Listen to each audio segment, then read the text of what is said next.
퀄컴과 애플 간에 벌어졌던 특허 전쟁이 드디어 막을 내렸습니다. 주요 내용들을 다시 한번 간략히 정리해보면 좋을 것 같은데요. 일부에서 통신칩에만 한정된 타결이라고 그렇게 이야기를 하는 경우도 있는데, 공식 발표 내용들을 살펴보면 현재까지의 모든 법적 분쟁에 대한 내용인 것으로 보입니다. 관련 소송들까지 조만간 모두 마무리 짓겠다는 것이죠. 그러면서 퀄컴의 통신 모뎀 사용을 완전히 배제했던 애플이 다시 퀄컴의 모뎀을 사용하게 되었습니다. 라이선스 계약은 6년에 2년의 연장 옵션이 붙어 있죠. 지금은 스마트폰을 아주 다양한 용도로 사용하지만 휴대폰의 본질은 통신이 되겠습니다. 통신칩과 관련 특허들을 차곡차곡 쌓아온 퀄컴은 오랜 시간 이 시장에서 독보적인 지위를 누리게 됩니다. 그리고 휴대폰 제조사들이 퀄컴에게 높은 로열티를 지불하는 것, 물론 그 당시에도 여러 가지 논란들이 있었지만 지금보다는 더욱더 당연한 것처럼 느껴졌습니다. 시간이 흐르고 스마트폰의 시대가 열렸습니다. 여전히 통신칩은 휴대폰을 이루는 가장 핵심적인 매우 중요한 부분이었지만, 수많은 기능들이 집약된 이 스마트폰, 그 안을 이루는 수많은 부품들 속에 통신칩의 의미는 확실히 예전만큼 절대적이지는 않았습니다. 이런 상황 속에 2000년대 후반, 이제 애플과 퀄컴의 분쟁과 관련된 이야기를 시작해 보겠습니다. 4S부터 6S까지 계속해 퀄컴의 모뎀 칩을 사용하던 애플, 그러던 애플이 아이폰 7부터 퀄컴의 모뎀과 인텔의 모뎀을 함께 사용하기 시작합니다. 그러더니 작년의 아이폰이죠. 아이폰 XS, XS Max, XR부터는 퀄컴의 모뎀을 완전히 배제하게 되는데요. 2017년 1월 애플은 퀄컴이 요구하는 로열티와 라이선스 비용이 과다하고 이것은 시장의 독점적 지위를 남용하는 것이라는 주장으로 퀄컴을 기소하고 특허료 지불을 거부하게 됩니다. 이에 대한 퀄컴의 입장이 다음과 같은데요. 물론 퀄컴의 입장에도 일리가 있습니다.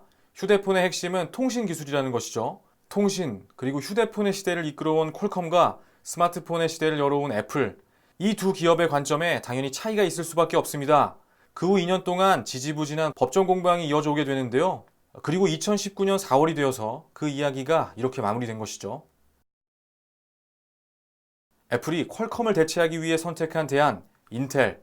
먼저 애플이 퀄컴을 제소한 것이 2017년이기 때문에 퀄컴을 배제하겠다는 애플의 입장은 그보다 몇 년 앞서서 이미 세워졌겠죠. 2017년에서 2년을 더 뒤로 거슬러 올라가 2015년의 통신시장의 모습을 살펴보겠습니다. 지금에야 와서 생각해보면 애플이 그때 왜 인텔을 택했는지 조금은 갸우뚱하시는 분들도 있을 수 있겠습니다만, 그림에서 보시다시피 그 당시만 해도 사실 이 시장이 지금과 같은 모습으로 정립되리라 예상하기는 쉽지 않았겠죠. 그리고 그런 시장 환경 속에서의 인텔은 그 중에서 단연 가능성이 높은 대안처럼 여겨졌었는데요. 우선 인텔은 당시 PC 시장에서 범위를 넓혀 이 모바일 시장을 공략하기 위해 공격적인 행보를 이어가고 있을 때였고, 무엇보다 인텔은 기술력은 두말할 나위 없고 설계에서부터 파운드리에서의 생산까지를 안정적으로 해낼 수 있는 업체였습니다. 그리고 초창기 아이폰의 모뎀을 공급하던 이 이름, 독일의 반도체 업체 인피니온의 반도체 사업부가 2011년 인텔에 인수되었었다는 것과, 그리고 당시 애플과 삼성의 관계가 지금보다 더 극심한 라이벌 관계였다는 점을 살펴보면 애플이 퀄컴을 대체할 모뎀 칩 협력사로 인텔을 선택한 것은 당시로서는 어쩌면 매우 당연한 일이었습니다. 그리고 바로 이 선택이 오늘의 결과까지 이어지게 되는 오늘의 사건에서 어쩌면 가장 중요한 한 장면이 되겠는데요. 4G까지는 괜찮았습니다. 실제로 아이폰에서 퀄컴의 모뎀과 인텔의 모뎀이 병용돼서 사용되어 왔고 전혀 문제가 없었다 이야기하기는 다소 어려울 수 있지만 큰 문제 없이 대체해가는 듯 했죠. 문제는 지금이 5G 교체기라는 점이었겠는데요.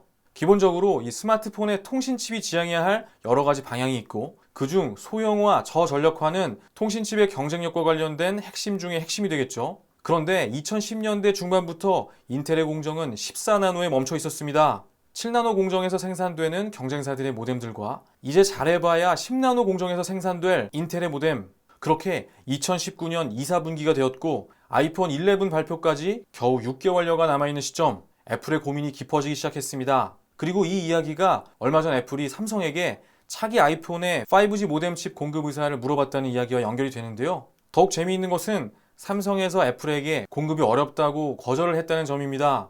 그렇다고 웃으며 오라고 손짓하고 있는 이 화웨이에게 갈 수는 없는 노릇이었죠. 중국으로부터 통신칩을 공급받는다는 결정 자체도 애플에게는 너무도 어려운 일이고, 그 위에는 미 상무부가 눈에 불을 켜고 있는 상황. 결국 2년여를 끌어온 퀄컴과의 분쟁에 마침표가 찍어졌습니다. 합의라는 단어보다는 애플 쪽에서 패배를 인정했다고 보는 것이 조금 더 정확한 표현이 되는 이유인데요. 그리고 이 지점에서 인텔을 택했던 애플의 그때의 그 결정에 대해 다시 생각해 봅니다. 삼성이나 몇몇 중국 제조사들이 앞다투어 이 통신칩 개발에 열을 올리고 통신 관련 특허들을 하나씩 등록하고 있는 사이 사실상 퀄컴의 독점적 위치가 조금씩 위협을 받고 있었던 상황이었습니다.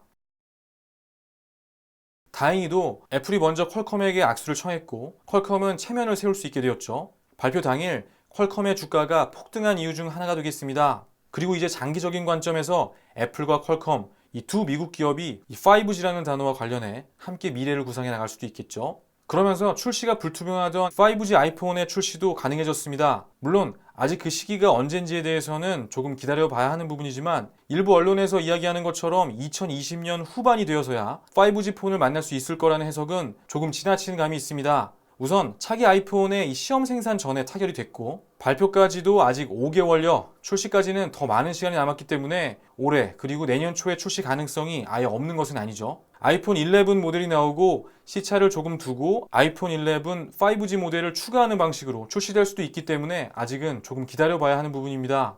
마지막으로 오늘의 이야기와 관련해 많은 분들이 주목하는 곳, 아마도 삼성에 미칠 영향에 대한 이야기일 텐데요.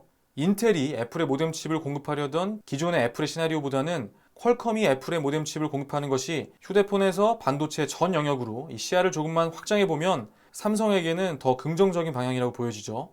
삼성은 TSMC와 EUV 싸움에서 어느 정도 주도권을 잡았고 5나노 EUV 공정 완성까지 순조롭게 진행되고 있기 때문에 돌려막기식으로 청한 이 애플의 5G 칩셋을 당장 삼성이 수주했느냐 못했느냐가 중요한 부분이 아닙니다. 이제 삼성이 집중해야 할 부분은 다시 애플과 재결합한 퀄컴을 자사의 파운드리로 끌어오는 것이 되겠죠. 다음 시간에는 삼성과 TSMC 간의 이 파운드리 싸움과 관련한 내용을 정리해 보도록 하겠습니다. 행복한 하루 보내십시오. 시청해 주셔서 감사합니다.